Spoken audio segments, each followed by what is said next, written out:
ನಮಸ್ತೆ ಸ್ನೇಹಿತರೆ, ನಾವಿವತ್ತು ಅವರೆಕಾಳು ಬಾತ್ ಹೇಗೆ ಮಾಡೋದು ಅಂತ ನೋಡೋಣ. ಇದು ತುಂಬ ಸುಲಭವಾಗಿ ಮಾಡುವಂಥ ರೆಸಿಪಿ. ಅವರೆಕಾಳು ಬಾತ್ ಹೇಗೆ ಮಾಡೋದು ಅಂತ ನೋಡೋಣ. ಮೊದಲಿಗೆ ಫಸ್ಟ್ 2 ಟೊಮೊಟೊ ತೊಗೋಬೇಕು. 2 ಟೊಮೊಟೊ ಚಿಕ್ಕ ಚಿಕ್ಕದಾಗಿ ಹಚ್ಕೊಳ್ಳಿ. ಮತ್ತು ಒಂದು ಚಿಕ್ಕ ಕಪ್ಪಲ್ಲಿ ಚಿಕ್ಕಿದ ಅವರೆಬೇಳೆ ತೊಗೊಳ್ಳಿ. ಆಮೇಲೆ ಒಂದು ಅರ್ಧ ಇಂಚ್ ಶುಂಠಿ, ಒಂದು 7 ಮೆಣಸಿನ್ಕಾಯಿ, 1 ಗೆಡ್ಡೆ ಬೆಳ್ಳುಳ್ಳಿ, ಮತ್ತು 2 ಈರುಳ್ಳಿ ಹಚ್ಕೊಂಡಿದ್ದೀನಿ. 2 ಅನಾನಸ್ ಹೂವು, 2 ಅನಾನಸ್ ಮೊಗ್ಗು, 2 ಚಕ್ಕೆ, ಮತ್ತು 2 ಲವಂಗ, ಒಂದು 5 ಗೋಡಂಬಿ, ಮರಾಠಿ ಮೊಗ್ಗು, ಮತ್ತು 1 ಸೋಂಪು ಕಾಳು ತೊಗೊಂಡಿದ್ದೀನಿ. ಇದೆಲ್ಲ ಒಗ್ಗರಣೆಗೆ ಹಾಕೋಕ್ಕೆ. ಒಂದು 3 ಸ್ಪೂನ್ ಮೊಸರು ತೊಗೊಂಡಿದ್ದೀನಿ, ಗಟ್ಟಿ ಮೊಸರು.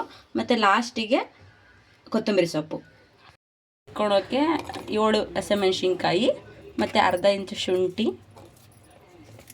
ಮತ್ತು ಬೆಳ್ಳುಳ್ಳಿ. ಮಾಡು ಎಲ್ಲ ರುಬ್ಕೋಬೇಕು. ಒಂದು ಸ್ವಲ್ಪ ತರಿಯಾಗಿ ರುಬ್ಕೊಳ್ಳಿ. ಈಗ ಕುಕ್ಕರ್ನ ಕಾಯಕ್ಕೆ ಇಟ್ಕೊಂಡಿದ್ದೀನಿ.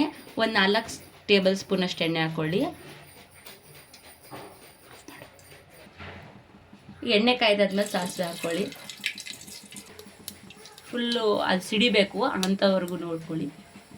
ಈಗ ನಾವು ಫಸ್ಟ್ ತೊಗೊಂಡಿದ್ವಲ್ಲ ಮಸಾಲೆ ಐಟಮ್ಸ್ ಹಾಕೊಳ್ಳೋಣ. ಅದು ಸ್ವಲ್ಪ ಫ್ರೈ ಆದಮೇಲೆ ಈರುಳ್ಳಿ ಹಾಕ್ಕೊಳ್ಳಿ. ಇದು ಹಂಗೈತಲ್ಲಿ, ಅಯ್ಯೋ ಹೋಯ್ತು. ಈಗ ಚೆನ್ನಾಗಿ ಫ್ರೈ ಮಾಡ್ಕೊಳ್ಳಿ. ಅದು ಸ್ವಲ್ಪ ಕಂದು ಬಣ್ಣ ಬರಲಿ ಅಂಥವ್ರಿಗೂ ಫ್ರೈ ಮಾಡ್ಕೊಳ್ಳಿ. ಈರುಳ್ಳಿ ಎಲ್ಲ ಚೆನ್ನಾಗಿ ಫ್ರೈ ಆಗಿ, ಈರುಳ್ಳಿ ಎಲ್ಲ ಫ್ರೈ ಆಗಿದೆ. ಇವಾಗ ಟೊಮೊಟೊ ಹಾಕೊಳ್ಳೋಣ.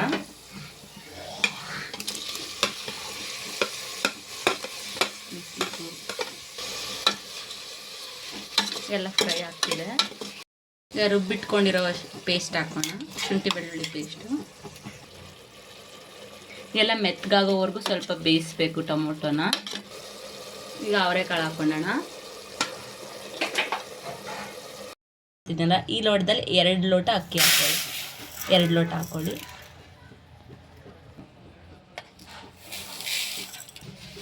ಅಕ್ಕಿನ ಒಂದು 5 ನಿಮಿಷ ನೆನಾಕಿಟ್ಕೋಬೇಕು. ಅದು ಒಗ್ಗರಣೆ ಮಾಡೋಕೆ ಇಟ್ಟುವಾಗೆ ಒಂದು ಸ್ವಲ್ಪ ನೆನಾಕೊಳ್ಳಿ. ಒಂದು ಅರ್ಧ ಚಿಟಿಕೆ ಅರಿಶಿನ, ಒಂದು ಅರ್ಧ ಟೇಬಲ್ ಸ್ಪೂನ್ ಖಾರದ ಪುಡಿ, ಅರ್ಧ ಟೇಬಲ್ ಸ್ಪೂನ್ ಸಾಂಬಾರು ಪುಡಿ ಹಾಕ್ಕೊಳ್ಳಿ, ಅಂದರೆ ಧನಿಯಾ ಪುಡಿ. ಸ್ವಲ್ಪ ಗರಂ ಮಸಾಲೆ ಹಾಕ್ಕೊಳ್ಳಿ, ಸ್ವಲ್ಪ. ಈಗ 2 ಸ್ಪೂನ್ ಉಪ್ಪು ಹಾಕ್ಕೊಳ್ಳೋಣ. ಸಾಕು. ಈಗ ಮೊಸರು ಹಾಕ್ಕೊಳ್ಳಿ.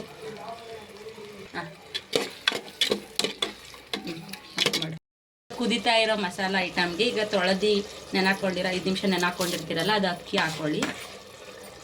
ಮಾಡಿ, ನೀವು ಅಕ್ಕಿ ತಗೊಂಡಿರ್ತೀರಲ್ಲ ಆ ಲೋಟದಲ್ಲಿ 4 ಲೋಟ ನೀರು ಹಾಕ್ಕೊಳ್ಳಿ. 2 ಲೋಟ ಅಕ್ಕಿಗೆ 4 ಲೋಟ ನೀರು. ಆಫ್ ಮಾಡಿ. ಕುದಿ ಹತ್ತುವಾಗೇನೆ ಸ್ವಲ್ಪ ಕೊತ್ತಂಬರಿ ಸೊಪ್ಪು ಮತ್ತು ಪುದೀನ ಹಾಕ್ಕೊಳ್ಳಿ, ಚಿಕ್ಕ ಚಿಕ್ಕದಾಗಿ ಹಚ್ಕೊಂಡು. ಚೆನ್ನಾಗಿ ಕುದಿಯುವಾಗ ಸ್ವಲ್ಪ ನೀಟಾಗಿ ತಳದಿಂದ ಎಲ್ಲ ತಿರುಗಿಸ್ಕೊಳ್ಳಿ, ಇಲ್ಲಾಂದರೆ ತಳ ಹತ್ಬಿಡುತ್ತೆ. ಸ್ವಲ್ಪ ನಿಂಬೆ ರಸ ಹಿಂಡ್ಕೊಳ್ಳಿ. ಇದರಿಂದ ಫ್ಲೇವರ್ ಚೆನ್ನಾಗಿ ಬರುತ್ತೆ. ಫುಲ್ಲು ತಿರುಗಿಸ್ಕೊಂಡಾದ್ಮೇಲೆ ಇವಾಗ ಮುಚ್ಚಿ ಮೀಡಿಯಮ್ ಫ್ಲೇಮಲ್ಲಿ ಇಟ್ಕೊಳ್ಳಿ. ತುಂಬ ಜಾಸ್ತಿನ ಇಟ್ಕೋಬೇಡಿ. 1 ವಿಷಲ್ ಕೂಗಿಸಿ ಸಾಕು. 1 ವಿಷಲ್ ಸಾಕು. ಕೂಗಿದೆ ಫುಲ್ಲು, ಅದು ಏರಿಳಿಯೋವರೆಗೂ ಬಿಡಿ. ಈಗ ತೆಗೆದು ನೋಡಿ ಇಲ್ಲಿ ಎಷ್ಟು ಚೆನ್ನಾಗಾಗಿದೆ. ಅರ್ಧ ಟೇಬಲ್ ಸ್ಪೂನಷ್ಟು ತುಪ್ಪ ಹಾಕ್ಕೊಳ್ಳಿ. ಎಲ್ಲ ಇವಾಗ ತಿರುಗಿಕೊಳ್ಳಿ, ಅದೆಲ್ಲ ಫುಲ್ಲು ಮೆತ್ತಗಾಗುತ್ತೆ. ವಿಡಿಯೋ ಇಷ್ಟ ಆಗಿದ್ರೆ ಸಬ್ಸ್ಕ್ರೈಬ್ ಮಾಡ್ಕೊಳ್ಳಿ. ಧನ್ಯವಾದಗಳು.